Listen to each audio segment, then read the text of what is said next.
Bom dia! Estamos de volta com as nossas reflexões matinais. Venham as águas. Hoje nós vamos dar continuidade à meditação na carta de Efésios. Nós estamos no capítulo 5, estudando, meditando versículo a versículo. Hoje eu vou me deter em um versículo apenas, muito importante, que eu gostaria de trazer para os amados. Efésios capítulo 5, versículo 27, nos diz o seguinte: E Cristo vai apresentá-la a si mesmo, a igreja, toda gloriosa, sem mácula, sem ruga, sem qualquer outro defeito semelhante, mas santa e irrepreensível. Começamos aqui a pensar sobre isso. Para que ele possa apresentar a si mesmo.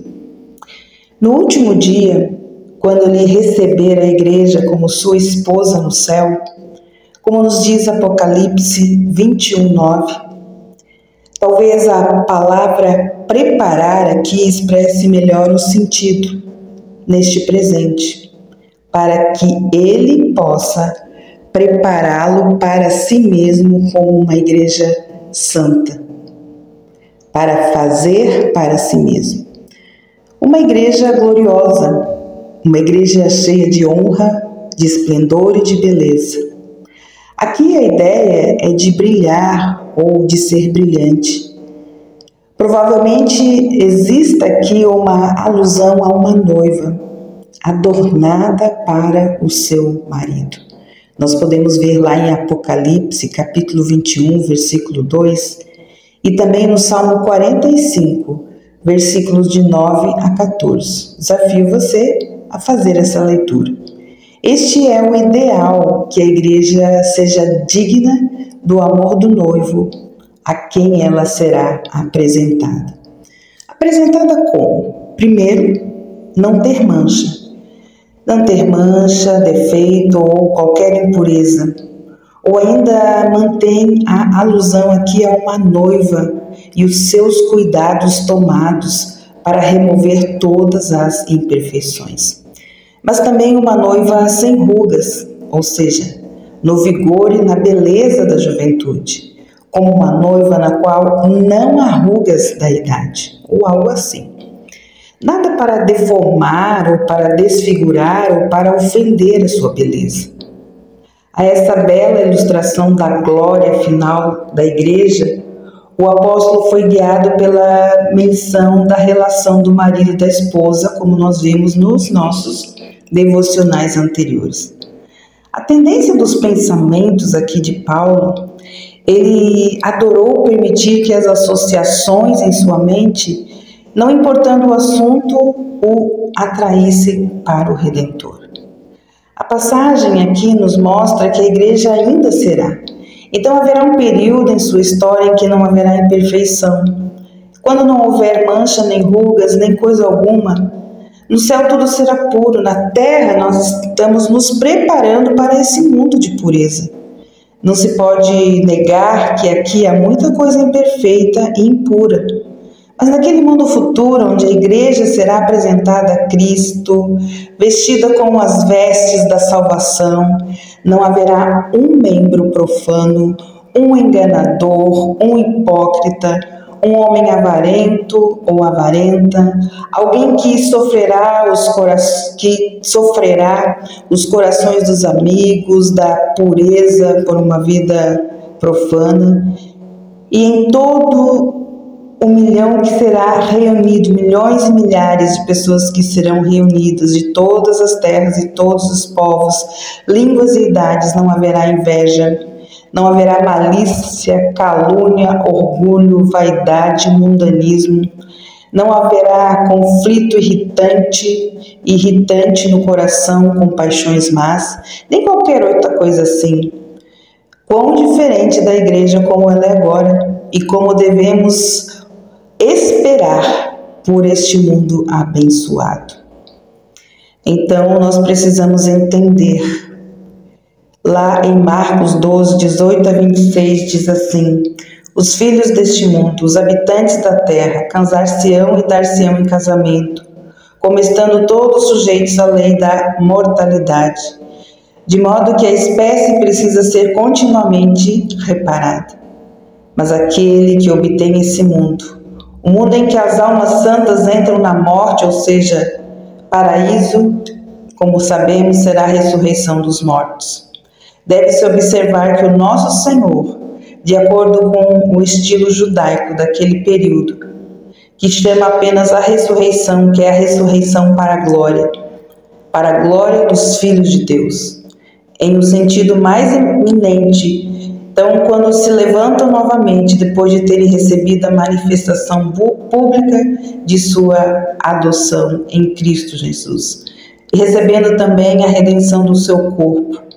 Agora, que os mortos ressuscitaram, Moisés, assim como os outros profetas, mostrou quando ele chama, ou seja, quando ele recita essas palavras que Deus falou de si mesmo: eu sou o Deus de Abraão. Não se pode dizer adequadamente que Deus é o Deus de qualquer um que pereceu totalmente. Ele não é um Deus dos mortos, ele é o Deus de Abraão, de Isaque e de Jacó.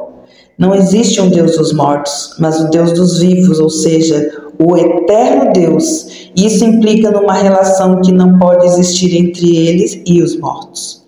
Que no sentido aqui dos saduceus, como nós vimos, são espíritos extintos que não podiam adorá-lo nem receber dele bens, pois todos vivem para eles, aqueles que estão em Cristo, e Cristo então preenche tudo em todos. Todos os que têm como Deus vivem e desfrutam de vida e vida eterna. Esta frase não é um argumento para o que foi antes, mas a própria proposição que deveria ser provada na cruz. A consequência é aparentemente justa, pois como todos os fiéis são filhos de Abraão, e a promessa divina de ser um Deus para ele e a sua semente é imposta a eles, implica então na existência e felicidade contínua em um estado futuro, tanto quanto o de Abraão. E como corpo, uma parte essencial do homem, implica tanto sua ressurreição quanto a deles. E assim derruba todo o esquema, então, dessa doutrina dos saduceus. Deus é um Deus de vivos e não de mortos. Eles não querem fazer nenhuma pergunta. Nós vamos continuar, amados, pensando a respeito, então, deste texto maravilhoso. Que ele possa, então, apresentar a si mesmo, declara que qual é o desígnio, então, dos membros desse corpo. O batismo, de sermos lavados, para que possamos viver de maneira santa e irrepreensível diante de Deus, como vimos pelo lavar do regenerar da água, da palavra pelo Espírito. Somos lavados por Cristo, não para que possamos retornar à nossa poluição, mas para conservarmos por toda a vida a pureza que recebemos de uma vez. E isso é descrito aqui, não tendo manchas ou rugas, como a beleza da esposa produz o amor no marido. Cristo adorna a igreja com a sua santidade, como prova de seu respeito. Essa metáfora contém uma alusão ao casamento. Depois ele deixa de lado a figura e diz claramente que Cristo reconciliou a igreja para que ela fosse santa e sem defeito. Amados, a verdadeira beleza da igreja consiste nesta pureza conjugal, isto é, a sua santidade. A palavra presente indica que a igreja deve ser santa não apenas na visão dos homens, mas nos olhos do Senhor. Pois Paulo diz que ele pode apresentá-la a si mesmo, não que ele possa mostrá-la aos outros, embora os frutos dessa pureza se tornem evidentes em obras externas. É muito importante aqui que Paulo declara.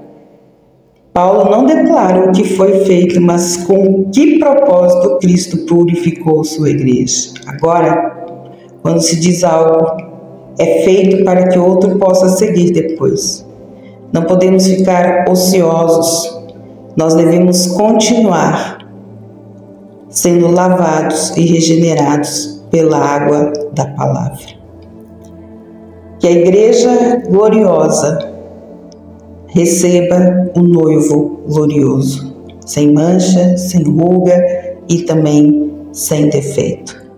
Que o Senhor possa abençoar a sua vida e amanhã nós daremos continuidade, então, à nossa conclusão deste capítulo 5. Que Deus abençoe você, noiva gloriosa, abençoada do Cordeiro. Deus te abençoe e até lá!